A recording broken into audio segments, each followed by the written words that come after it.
So the Great Glasgow Giveaway really started in the late 60s with the giving away of the trams and the last bastion of the corporation.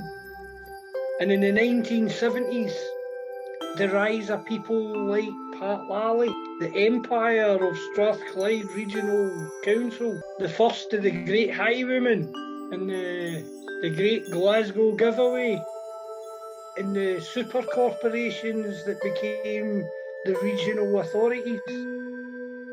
So Pat Lally and his crew were responsible for the deregulation of the buses, the deregulation of street parking, etc.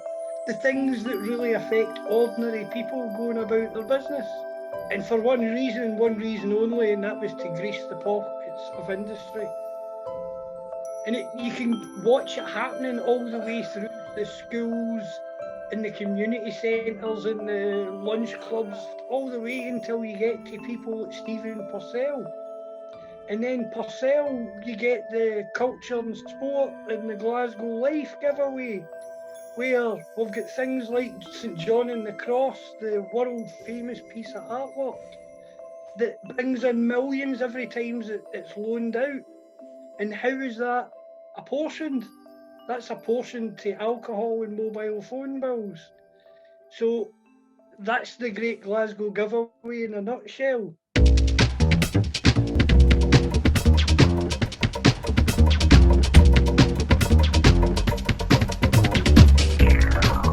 What do I mean by mobile phone bills and alcohol? Well, the 1491 Common Good Act that's on the statutory instruments of Scotland stipulates that monies raised for a community and deemed as part of the common good must be used for that community. So in Renfrew and various other places, that money goes to funding community projects and funding the repair and maintenance of community assets. But in Glasgow, whilst these assets fall apart or are sold, the money for the common good ends up being paid to visiting dignitaries in the form of alcohol, lubrication of the wheels of industry. Now, that's not what the common good was for. The common good was for the poor, arms for the poor, not alcohol for the rich. So, again, the Great Glasgow Giveaway. So we put this down as part of the destruction of that commons. These are kind of for when the council privatised the common good, you could say. But I mean, I suppose the start of the culture city and all this stuff was the start of it. This neoliberal process. Bitter. Glasgow smiles bitter, yes. The Year of Culture, the Garden Festival, all of these things that the landed gentry thought were amazing to have. But all it did was close down community centres and specialist employers like Blindcraft. Now, it is only fair that we give a priority to certain parts of society rather than tell them, fend for yourself in the wider world. That's the benefit of businesses like Blindcraft that were set up for the employees' benefit, to engage them with society. So say if we start for the situation, the Great Glasgow sell-off, like round about with the Glasgow City of Culture and the Garden Festival, that seemed to be a kind of major starting point for the serious sell-off in the neoliberalism. If we look at 1990, you've got the height of Thatcherism. You've got Glasgow putting itself on the map as European City of Culture. And what you have interlaced in all of that is the developers swooping like vultures and buying up pieces of the waterfront. Now, under the guise of the Garden Festival, and this is how it's going to be used, well, look at the land. We look at our drone footage, look at the land along the Clyde. that was used for the Garden Festival. What's there now? Lots of very expensive houses. Or it's the Media City part for BBC and STV. Again, where's the benefit to the people who sacrificed their houses to allow that stuff to go ahead? Or the children who gave up their school milk? And of course, it ties into that whole Glasgow effect, even before that, when they started taking the money out of social housing and putting it into business in the Clyde and things, which we've spoke about in other videos that people could check out. So that was a kind of lead up to this great sell-off. And it was done through cultural, culture. You invite Frank Sinatra and bread and circuses to keep the people. I mean, a lot of people had enjoyed that time, and it was good fun, Culture City and the Garden Festival. But what they didn't realise is what was being undermined, what had been slipped out from underneath them while that stuff was going on. The idea of the spectacle. Every time something happens, there's another spectacle arrives on the scene. Like the sell-off of the buses from Strathclyde Passenger Transport Executive into the hands of all of these little fiendish corporations who end up getting bought up by large European conglomerates and end up in the sticky hands of a single person. Now, okay, we may have 3 or 4 companies across the whole of Scotland now, but the whole point was, if you look at how transport was organised in Glasgow, then it was organised for the benefit of the people using it, not for the benefit of the shareholders. Whereas if you look at it now, especially during this time of the pandemic, where you're seeing routes with much more capacity than they would have in normal time. Why? Because again, this is these corporations abusing the system, abusing the deregulation by saying, I've put a 78-seater on, I want compensated for the 76 seats that are unfilled. But it's normally a 54-seater. So why have they put a 78-seater on when they know that they've not got any people? So again, this idea of deregulation leads to corrupt abuse. The train situation with Branson, it's sold as this Subsidies. We privatise, it's more efficient, etc. And he's getting millions of pounds worth of subsidies every year. What's that about? It's crazy. Yeah, for an ordinary person, we call it welfare benefit. Yeah. And for a big corporation, we call it financial incentive. These people in London that are paying £1,000 for a yearly train ticket and stuff like that, it's just going to work stuff. It's just outrageous. And London's actually quite good. It's one of the few kind of regulated places, the underground or the buses anyway. Yeah. But so if it's good enough for London, it's probably good for it everywhere else. We've already spoke about it as well, but Bob, the minute that you need to get to an island or a remote part of Scotland, right, it's none of the timetables match up. So if you need to get to an island, then that means that you need a bus to get you to the train on time. You need the train to get you to the ferry on time. And if any one of these parts doesn't work, then that's not a transport system. That's abuse. It's just run to their own regime. Yes. Rather than the integration. And the thing is, if you arrive 5 minutes after the ferry's left and you need to wait till the next one comes, then you're more likely to spend money in their gift shop, as it were, in their cafes, in their sponsored or funded. I don't understand. Maybe it's a generational thing or whatever, but if you're sitting in the dentist or something like that, talk about the health service, and people do take it for granted. And you're sitting in the dentist waiting to get a checkup or something like that, and you've got a TV screen in front of you, just flashing past, implants, starting price £1,000, £3,000 for a this, that, the next thing. There's all this cosmetic surgery. It's just hundreds and thousands of pounds in a TV screen while you're sitting waiting in a National Health Service dentist. And a lot of the time people don't find that strange, that they're sitting there being fed this information for the transition of the privatisation of their health system. Right. It's like kind of mesmerised. It's like the whole culture city and architect city, and this idea about just keep people connected with all this crap, and they won't be thinking too much about the stuff that they need to be thinking about. I can't think it's anything else. Why would people go out their way to work not in their own interests? I just find it. Most of the time, when they're forced to make a choice, i.e., when communities are forced to make a choice, it's not about the choice of whether something gets done or not. So if we take, for instance, the Geddes Library in Maryhill and the Museum of Modern Art, so both of them require to be funded. But right now, the question posed to the people of Glasgow is, which one do you want to save? So straight away, you've got people that want to save the Museum of Modern Art, but equally, Maryhill Library is not just a library, it's a museum. So you've got people trying to. So what you're doing there is you're setting people against each other by the very action that you're getting into, saying that it's some sort of consultation. What do you want to save? That's like saying to your mother, what child do you want to save?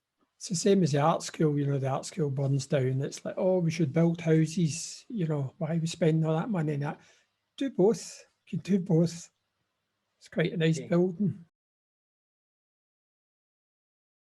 Even the funding, down to the idea about you have to sort of compete with each other to get funding.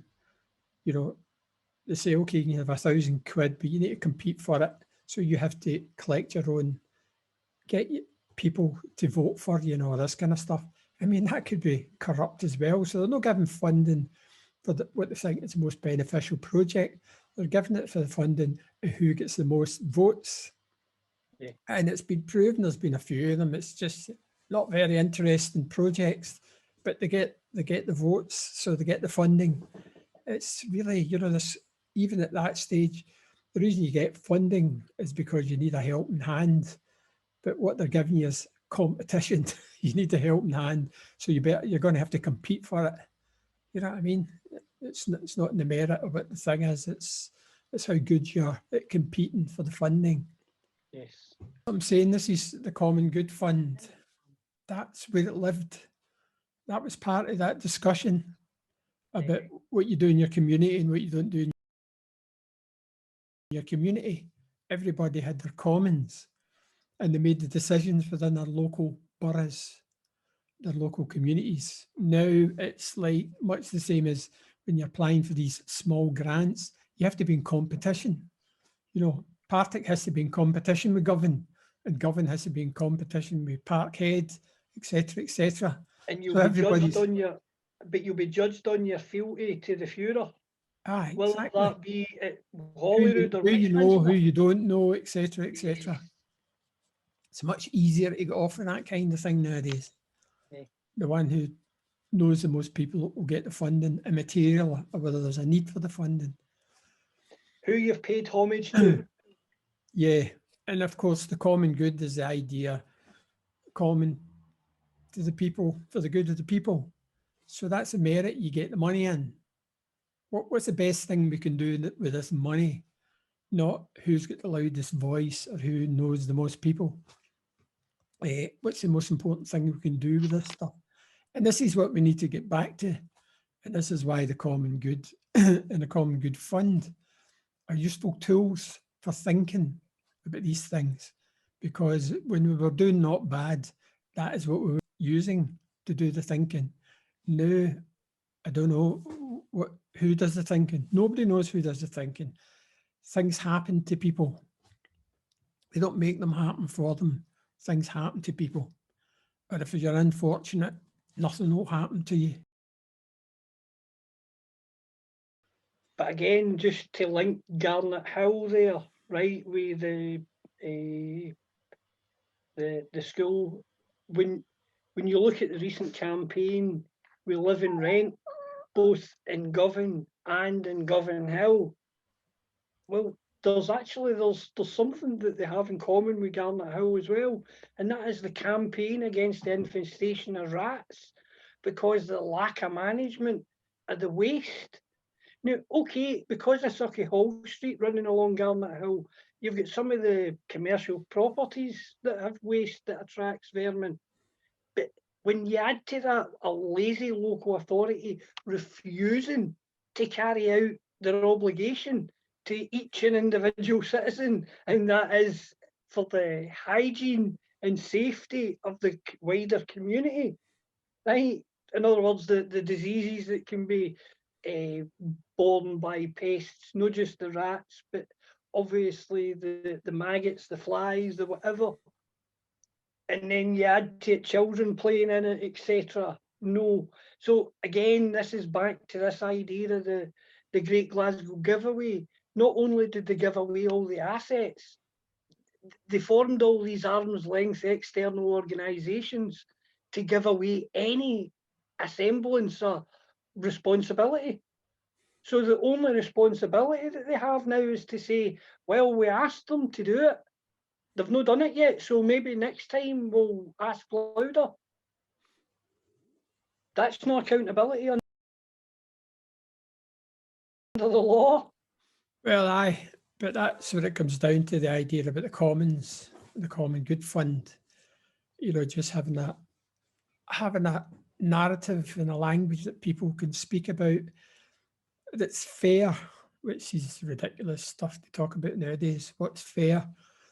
But because they keep changing the goalposts the whole time, so you never know what you're aiming at or what your problem is, because there's going to be another problem. I mean, I suppose we can thank Trump for that. You know, as soon as you're trying to get at one problem, another one's waiting in a queue for you. So you can't really get round to dealing with the problems because the goalposts keep moving. So you're in constant flux the whole time. Again, so Raytheon or Thales or BAE, and these are just some of the arms manufacturers in Scotland. Is it worth the common good that they bring to the taxman? The fact that their weapons are allowed to kill children? We have to ask these all of these questions in the same breath as saying deregulation, because deregulation just means that you're divorcing yourself for responsibility, which is obviously the complete opposite of what the 1491 Common Good Act, you know, the conservation and social responsibility, not only for your actions, but for the actions that you allow yourself to be a witness to. In other words, the workers at Dundee and Govan, etc. If they don't know, if they're not aware what it is that their particular energy has been spent on, and how are they not aware? Because we don't have community centres, we don't have places that shared experience where multi-generations can talk about these things. When you have rampant deregulation within a local authority, that's back to the, you know, the Pat Lally and the Great Glasgow Giveaway or Strathclyde region. Here, have all the responsibility and as much money as you want, because we don't have to do it anymore. We don't have to answer to the public. And this obviously hiding behind the Community Empowerment Act, be saying, you know, all you need to do is register an interest. Well, we've done that and we're still waiting on the reply for the solicitors. See, Bob, actually what happened was, see, up until 1974, Partick and Govan had their own council, right? Yeah. So in 1974, they were all disbanded, and Glasgow City Council, which was Glasgow Corporation of all these wee councils, right? So you had Glasgow Corporation at John Street, you know, at George Square. That's where all these wee, like Partick and Tollcross, and do you know what I mean? Mm-hmm. They all came in and they spoke there and they voted. So what actually happened in 1974, all of that was in Glasgow, Strathclyde Regional Authority was made, which then had, so see, Ayr and Arran and Dunoon, all the way up Argyll, all of that was Strathclyde. So all of these councils were disbanded. So what happened was, see where you didn't have a strong community council, then everything dissolved completely into the local authority. I remember being on holiday in Mullakintyre and people were raging. You know, there was travelling people who used to work seasonally, you know, in the farms and stuff, and everybody was happy.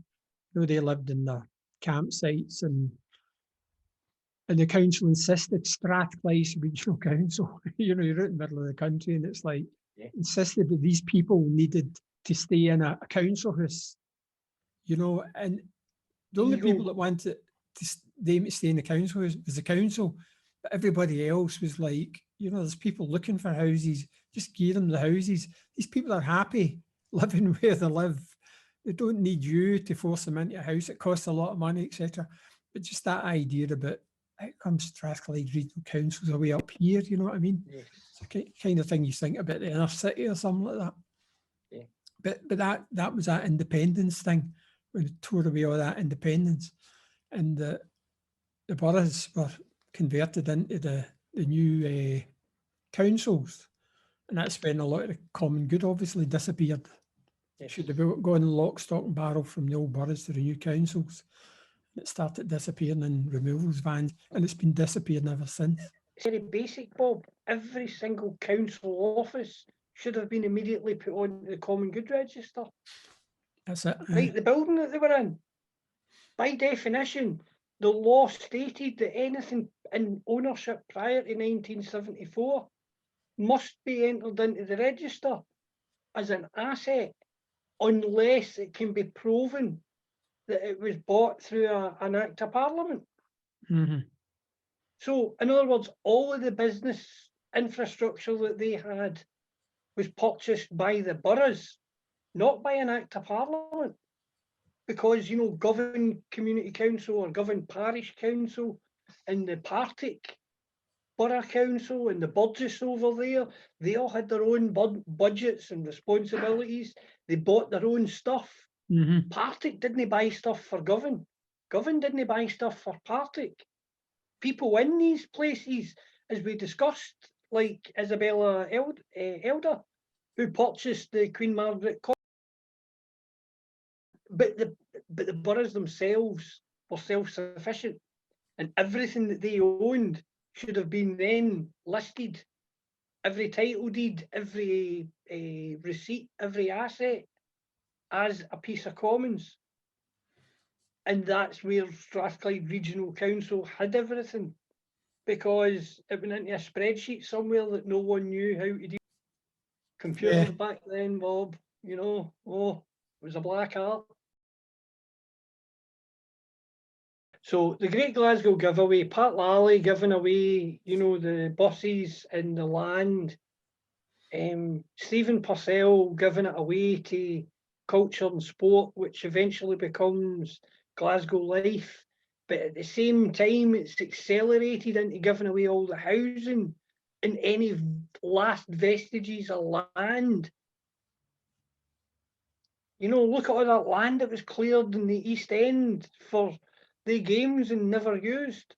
We've filmed all these derelict spaces, Bob. Why are they still derelict 10 years later? You know, the big storage space that you were putting the Osmo over the top, but also all that space that I was in filming in, you know, the coach park. Mm. Plus, in front of Celtic Park, look at all that empty space that's all fenced off. Yeah, I mean, everybody's got their, they've all got their finger in some pot somewhere. There's no, even the so-called nice ones, honest ones, are kind of corrupt, whether they think they are or no. It's just like, I mean, I look at some of these videos, and you think, that's interesting, that guy, and then you listen to somebody else who knows what they're talking about, and they just cut right through it, man. You know, just cut through right through the bullshit. And then you start adding it up, and you go, oh, right enough, because you miss all the clues. You know, if you keep studying it, the clues start building up.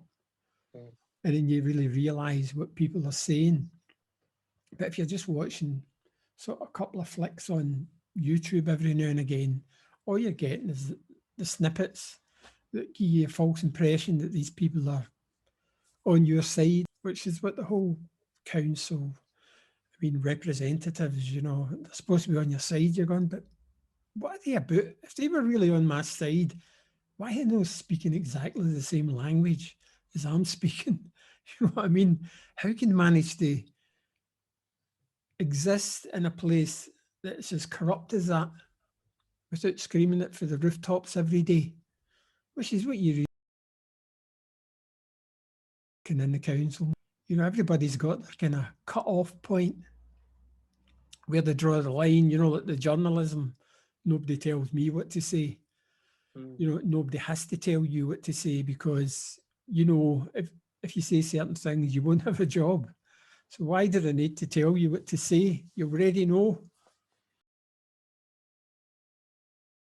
The idea of the building regulations, Bob, right, when we look at the, you know, the school in Edinburgh or the hospitals, whether it be the new Queen Elizabeth or the new Royal Children's Hospital in Edinburgh, where basic building errors have been made and none of this has been caught by the inspectors, by the system, by the administration. So that shows that it's only for profit that they're interested in. This idea of them being able to lobby, how do you or I lobby one of these parliamentary ministers? That stems back for that 60s, isn't it? The sort of the great housing scandal. Yeah. You know, these things getting put up with no bolts in them and stuff like that. And they don't even know how to check them because they're full of concrete. You know, these potential disasters waiting to happen in the country. Yes. It just, and then, you know, in the 70s, when all this, you know, remember that Canary Wharf and all this stuff. Blame culture. All these businesses, all these people, you know, when they realised if we keep the money for a certain amount of time, we'll obviously make money in the bank's interest. So they're stopping paying people. They had to actually change the law so contractors could get paid to pay their people. And it was brilliant businesses going out of business. They had the money, but the banks weren't releasing the money because they were making money off that miserable. It's just these big blocks every now and again. They just get worse and worse and worse. And that's how you end up here. You know, people just get used to them and go, oh yeah, you know, forget it, go on to the next thing. And it's like the wise man building his house upon the rock.